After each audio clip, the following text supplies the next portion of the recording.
I'm not too sure how, but somehow this thing does not take the government juice.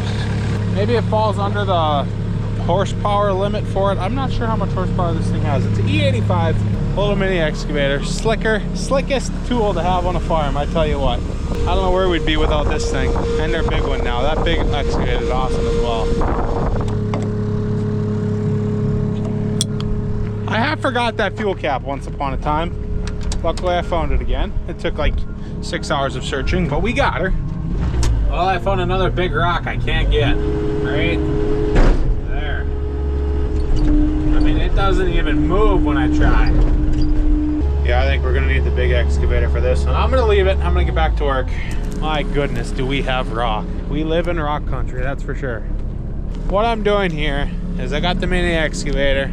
I am taking it and just kind of backing over all these rock and going through it and just kind of raking all the rock back to the machine.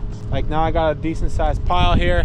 Like I'm gonna leave this pile and start a new one and just keep raking and working my way back. I don't know what else to do. Like you can't really run the haybuster rock picker over this stuff because way too thick and way too big a rock. Like that one's too big, that one's too big, that one's too big. And it's just way too thick. To get a skid steer out here, you'd be here forever. I think what I'm doing is working though. Like there's still definitely rock out here, but I think the haybuster can get a lot of these now and it's not so thick. If we can get the rock out of it, it's good soil here. It's pretty heavy stuff. Where the rock veins are, it's a little bit lighter, but right next to it where there's no rock vein, it's really good.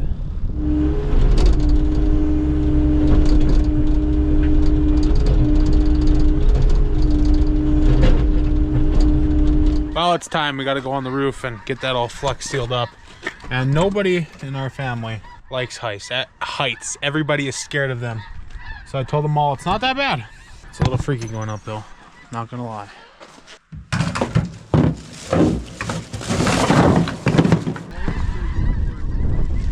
Feels pretty freaking awesome.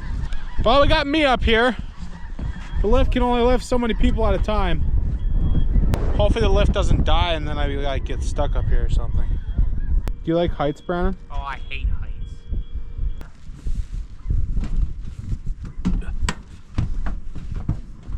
Oh, we got another victim.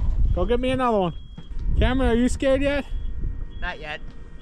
George here probably doesn't like heights out of the most out of all of us. I think I Englished that right. Think you can do it, George? No. Why? Well, George here faced his fears. And we burned through like 30 cans of Flex Seal. Kind of just going over every screw. We for sure wanted to get the living quarters, where the living quarters are in the shop, done and sealed up good. We want to do every single screw up here because you don't know where it's leaking, but I mean, we've been up here for 3 hours and this is a giant building to be doing every screw. But what they ended up doing is this chicken scratch crap by just putting silicone over the holes that they made in the roof. This stuff peeled off with 2 little tiny fingers. There was a spot in there in the shop that leaked really bad, right along the wall of the living quarters. And that was right here. There was literally just screw holes, no screw in it. So that got like 17 layers of Flex Seal all through here.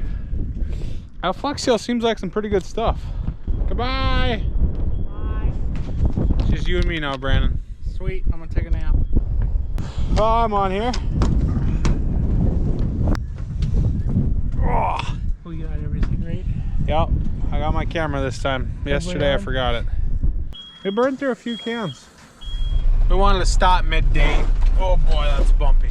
And get that shed all Flex sealed up so that quits leaking, because today is probably our last warm day we're gonna see this winter. And by warm, I think it got up to a whopping 42 degrees.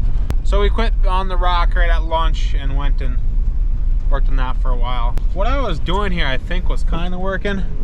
Just kind of raking back a pile, and then I stopped, or made a new pile, raked back another pile there, and I raked back another one. Just kind of keep working my way back. I don't know, I think it's helping. It's just them rock are so thick there. When there's that many rock, what do? I think we need one of those Schulte dual wing rock pickers, or however you say that name or whatever.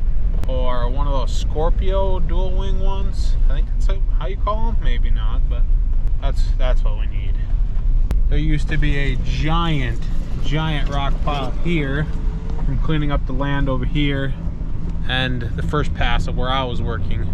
So he's been working on just digging a hole and getting it buried with the big machine here. Look at all these rocks. This is just ridiculous. We live in rock country. I don't want to start hearing, oh, we pick all them rock by hand. You should try picking them by hand, blah, blah, blah, blah, blah, blah. Believe me, I've done my fair share of picking rock by hand. And no, you do not pick these by hand. Even if we brought the entire family out here and picked for a week straight, we'd maybe have a quarter of this hill done. Like it's almost pure cobblestone. You didn't pick places like these by hand. That's why they're still here. Because it's impossible. Well, it's not impossible, but next to impossible to pick all these by hand.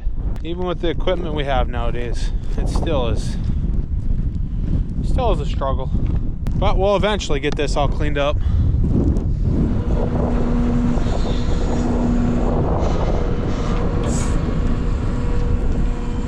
That's a pretty big hole already, especially when you're a little person just standing next to it. I've had a lot of people ask me in the past, why do you bury them? You're just gonna see them again in the future. And I sure hope we don't. I don't think we will. I think when we get these buried, they're good and gone. When we do it, we try to do it right. We try to have at least 6 feet of dirt on the top of the very top of the rock when they're in the hole there. And our frost typically doesn't go down more than 6 feet, so I don't think we'll ever see them again. Not in my lifetime or not in my grandchildren's lifetime, I don't think. I think we got them pretty good and gone. Some people say there's gonna be shortages of rock. We're not gonna be able to get rock. Well, when that time comes, maybe then these will be poking back out of the ground. They can get them back. We've been doing this for years, burying them like this, and it works pretty good. It gets the land nice and cleaned up. We got Cameron over here. So all the work that's being done right now is in our home section. And we just cleaned up this rock pile in the bean field right next to it. Cameron's now taking the wishing disc and getting it all ripped up. As you can hear, there's still rock down there. And there probably always will be with how rocky it is. The rock pile is sitting here. He'll get it worked up and then we'll quick till it and probably pick a few more off the top and it should be good to go. It's super nice getting these piles cleaned up. Going around stuff, especially when you're planting corn, doesn't work and it sucks. So it's an oddly satisfying thing to get piles like that cleaned up. He's got the 640 hooked up to it. And our neighbor is a big gravel guy. He kind of runs all the gravel for all the township roads and the county roads in the area. So he likes rock as well. So he's been coming out here. He's actually pulling up with his truck right now and hauling some of these rock piles. But as you can see, we have more than enough than he can even take. He only really likes the smaller ones like those down there though. So here's what he's got left. It's mostly big mamma jammas. Look at those monsters over there. These are 2 giant rocks. I'm healthy and they're healthier than I am.